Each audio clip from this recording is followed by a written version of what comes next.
Alright, hello guys, welcome back to my channel. Having a yummy Red Bull. In today's video, I wanted to talk to you guys about a bunch of words I've been saying, well, struggling to say, and I don't know what they mean anymore. I've picked these up over time from friends and family and when I've been traveling overseas, and these phrases and words that I say are kind of easier to say or more fun to say than the English version. My ADHD brain seems to like picking up little bits and pieces from random languages and yelling them at people. Over time, I don't know if I've been saying them correctly. I've just picked up random things like a parrot that I am, and I've been repeating them. Oh my god, guys, this video is an absolute ADHD mess. Sitting down to edit this, I realized that I've been rambling on about 3 separate videos I've wanted to record in the same recording. So, I guess this is a mixture of words I can't say, words I've picked up from other languages over time, and words I can't spell. So if it gets a little bit, I guess ADHD, then you understand why. And if you're ADHD and watching this, then surely you can relate. Back to the video. My ADHD brain needs to have a little bit of a look into these phrases that I've been saying on Google, have a little bit of a search and see if I've just been embarrassing myself or if the pronunciation I've been saying is even slightly correct. Apparently, I think that when I run into someone who is speaking Mandarin, that it's perfectly okay for me to go ni hao, which just leaves people thinking, oh, this dumb motherfucker can speak Mandarin. So they reply in Mandarin, obviously. And I go,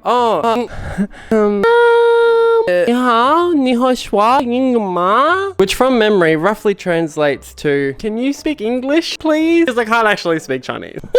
And that isn't where it ends either, because I don't know, some words and some phrases and some sayings in different languages just sound right. They sound better. You know when you hear like a turn of phrase in another language and it doesn't sound right at all? Well, this is the opposite. This is when, for example, ciao bella. That sounds so much better than hi girl. Ciao bella is just hi, and then hi, you're saying hi to a girl. Bella, bello, bella. See, I don't even know. I don't know what I'm talking about. Basically, like, my brain goes, ciao bella. That sounds better than going, hey girl. But it doesn't even matter if they are obviously Spanish. Jesus fucking Christ. Lady Gaga, if you're watching, please forgive me. Grazie bella. Grazie. Grazie mille. Spanish. Spanish. Spanish. Spanish. I'm really Spanish. Actually, I'm fully Spanish. English version of ciao is shit. And the list goes on. So let me rattle through a bunch of Spanish words that I've picked up over the years, living in Australia, I guess, and traveling overseas, because I like to travel. And basically, and these are the things that my Spanish brain wants to keep saying to people and bringing up with people and shouting across the room at people when I greet them, even though they have absolutely no idea what I'm saying, because I just assume that it's common knowledge for people to know Spanish. I have a Spanish friend that I used to live with, and I'd be like, comment ça va, monsieur, vous êtes très magnifique? And he'd be like, what the fuck are you talking about? I don't speak French. Spanish. And I'm like, I parrot that all day, every day. You haven't figured it out by now? That's how I greet everyone. So I've got a little list here that I've written down of random Spanish words and phrases that I keep saying.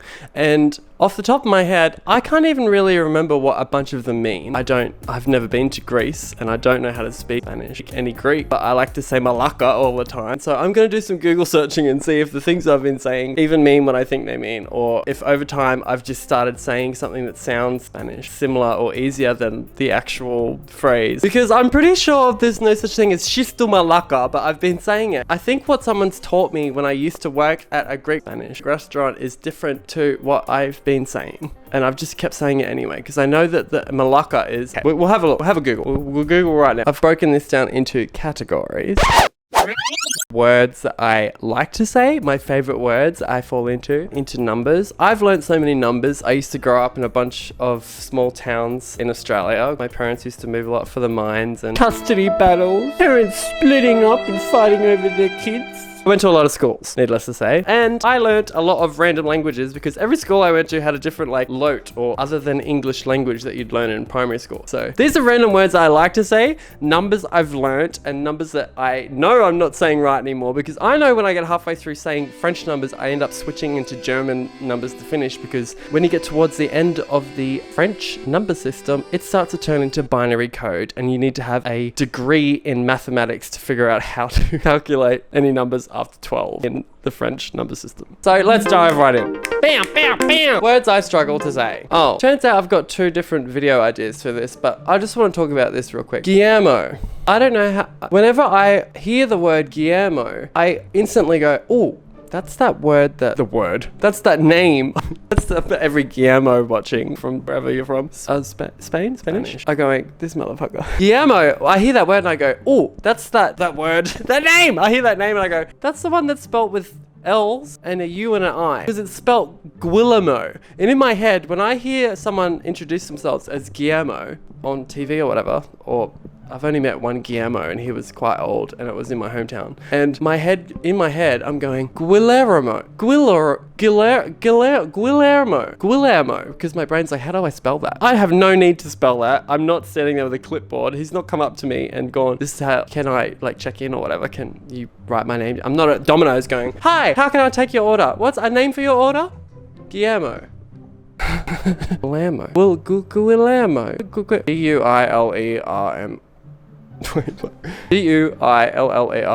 Guillermo. Anyway. Yeah. Guillermo. I don't know how to spell Guillermo. And another word I can't spell is maybe. I thought this video was words I can't say, not words I can't spell, but here we are. Maybey. I keep putting a Y on the end of it for some reason. It always catches me out. Among. I don't know if there's a U in there. Is it AMONG or AMOUNG? Who fucking knows? And I guess there's an imposter. There's an imposter, which is the letter U. And the letter U's been sneaking in. Bolognaiyse. I don't know how to say bolognese. I don't know how to spell bolognese. Bolognese. I think bolognese has a Y in there for some reason. I guess maybe this isn't an ADHD thing. This is probably me being dyslexic and, you know, still doing well in school, so everyone just assumed I didn't have dyslexia because my dumb ass was still doing okay in physics. I couldn't do... See, I must have dyslexia because... Oh my god, not me self-diagnosing myself with dyslexia mid-video. I promise I have done the test before, I just haven't got a proper diagnosis yet. And I'm only pretty confident because ADHD and dyslexia are quite comorbid with each other, meaning they are quite commonly connected and interrelated. I failed at maths, but I could do physics because there was pictures and I could figure out how to do, you know, equations and stuff if there was images for me to like picture it. Anyway, I'm getting off track. I'm meant to be talking about things that I'm meant to be talking to you guys about languages. I don't know, but I started off with Guillermo. Guillermo is a language, I suppose. It's Spanish. It's a Spanish word and I struggle to spell it. But that's not what we're talking about. Oh, this video I wanted to start filming now. It was called Random Words I've Picked Up from Other Languages. And there was another video that I want to do next week called Words I Struggle to Say.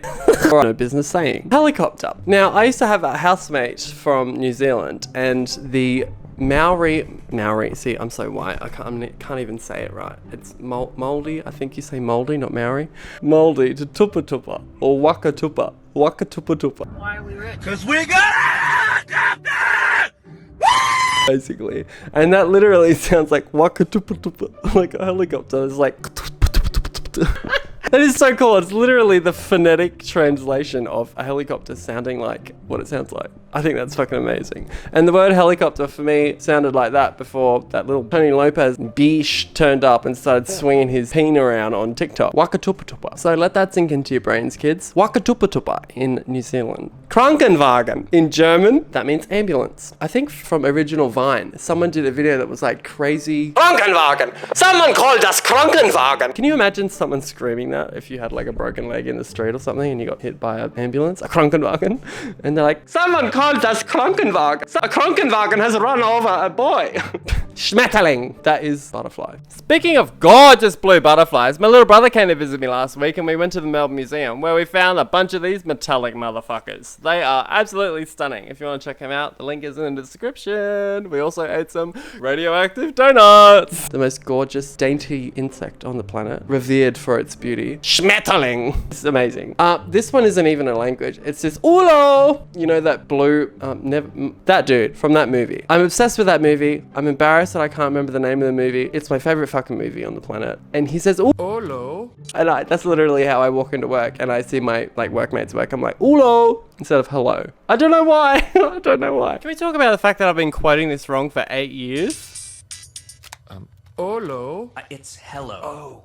Hello? Like that? Bernard. Hola! Hola, papi. If anyone is like gorgeous, buff, my first instinct is to go, hola, papi. And they're like, I'm not even Italian. Shut up. Newing. No. It's pronounced, I say Newing. Okay. Someone taught me drunk one night at a nightclub that the way to pronounce his last name was New Wing or Wang. New Wing, not Wang. New Wing. But I don't know how to pronounce it properly with the right, accent or whatever. And today I was talking to someone at work, customer, and I was like, New Wing. Because in my head when I read the English spelling for Nguyen, Nguyen. I'm terrified. That's how I read it in my head, phonetically. That is absolutely nothing like Newing. Oh, and I'm not even saying it correctly. Newing. I don't know. I'll put in a translation of it now. Wing. Okay. That doesn't sound like Newing, and it doesn't sound like Nguyen at all. Sawadee ka. That is Thai for hello, I guess. And in Thai, you say Sawadee ka if you're a girl, and Sawadee ka if you're a boy, apparently. I thought ka was just like ma in Chinese, and I was walking around Thailand going, Sawadee ka, and everyone was like, you're saying the girl version of hello to me. So that means that you think you're a girl, and I was obviously dressed not like a girl, and everyone was like, is he transitioning, or is he like think he's a lady boy, or is he screwing with us? And I just thought everyone was being mean to me the first couple of days I was there, and apparently I was just being a dickhead and not saying it correctly. You gotta say sawadee cup if you're a boy. And I love saying sawadee ka. And in Thai, if you don't want it spicy, you go nit noi pipet, nit noi pipet, which apparently means little bit spicy. Make it a little bit spicy. And if I'm ever eating hot food, I'm like, oh, nit noi, a little bit spicy. You know what I'm saying? You know I'm a Caucasian. Buhao means I don't want that. And if anyone goes, do you want some of this food, or would you like to work the Sunday shift at 10 a.m? I'm like, Buhao, I don't want. I think it means I don't want. Pretty much. Kind of means you're avoiding something that's not good. Schlamper is German for, I guess it's pretty straightforward what that is. Comment ça va, monsieur? Vous êtes très magnifique. How are you doing, sir? You are very magnificent today. Aujourd'hui, c'est comment ça va, monsieur? Vous êtes très magnifique aujourd'hui. I think that means you are very magnificent today. Or vous êtes très séduisant, which is you are very seductive aujourd'hui today. I don't even know if I'm saying it in the right order. Yeah, I nailed it. Providing this Google translation isn't absolute garbage. But I love rattling it off like a parrot, even though I sound absolutely wrong. I'm like Trixie Mattel when she's trying to do the Swedish language. They're like, yeah, it sounds cool, but that's absolutely not Swedish. My local Australian Aboriginal slang for a couple words. I grew up in Northern Territory. Northern Territory? No, I didn't. I grew up in North Queensland for a few years when I was quite younger. And I picked up all this stuff. Gammon. Gammon means, and there's a lot of different ways to spell it. Everyone fights all over Australia about the spelling of this word because it's not technically in the English language, but it pretty much just means you're gammon. You're goofy. You're dorky. You're not cool. You're not it, sis. Gammon cunt usually follows an expletive because, yeah, gammon cunt. I love the black comedy ABC show. I just want a normal GPS with a normal voice to get me to Kudos Arena to see Delta Goodra in peace. Hey, bro, I'm sorry. I'm sorry, bro, you alright? Just feeling a little bit. I'm sorry that you're such a huge pussy. It's my favorite. No. Pussy. Go on, get out and have a cry, you big pussy. Go on, grab a winch. Big butter is just big dick. Ear slut. What slut? You wanna go out on a date? Depends. On what? Have you got what I want? Ooh, I got what you need. And what do I need? Big butter. How fun is that? I want your big butter. Oh! Can't even act excited. Well, what's this slut? Oh, what's this slut? What's this slut? What's this slut? And unco. I don't know if that's specifically an Aboriginal slang, but I think it was because I was quite tall and lanky and just uncoordinated and just a mess and an ADHD moron. My mates would call me the unco gubba. Denzel would be like, this unco gubba can't even walk in a straight line. And I was like, oh my god. Gubba. Unco gubba. Gubba means white guy or white fella. The last one I've got on here is Shistu Malaka. And I don't know if I used to work at a Greek restaurant and they would say Shistu Malaka or pusta or pusti Malaka. So it turns out my workmates at the Greek restaurant were calling me a faggot jerk off. It's usually the lingo Greeks teach non-Greeks for a laugh. Oh my god. I think it means wanker, idiot, but faggot. Oh, I don't know. I can say that, but faggot, idiot, faggot, wanker is the translation, I guess. So if someone's being a malaka, a shistu, I don't know if it's shistu or pusti, is just faggot wanker. It's not as like direct and forward as as just throwing slang around in a Greek setting, but it's not as offensive as, like, if you called someone a faggot wanker here, that'd be quite random for a start, and it would be quite confronting, because it's like, whoa, that's not like tongue-in-cheek. Like, we would say cunt here, and it would sound less offensive than calling someone a faggot wanker idiot. You know what I mean? Alright, that's some random words from different languages that my ADHD brain wants to like shout at people all the time. I hope you found this video interesting. If you did, give it a like, a subscribe, and I'll see you guys in the next one. Bye! Love yous.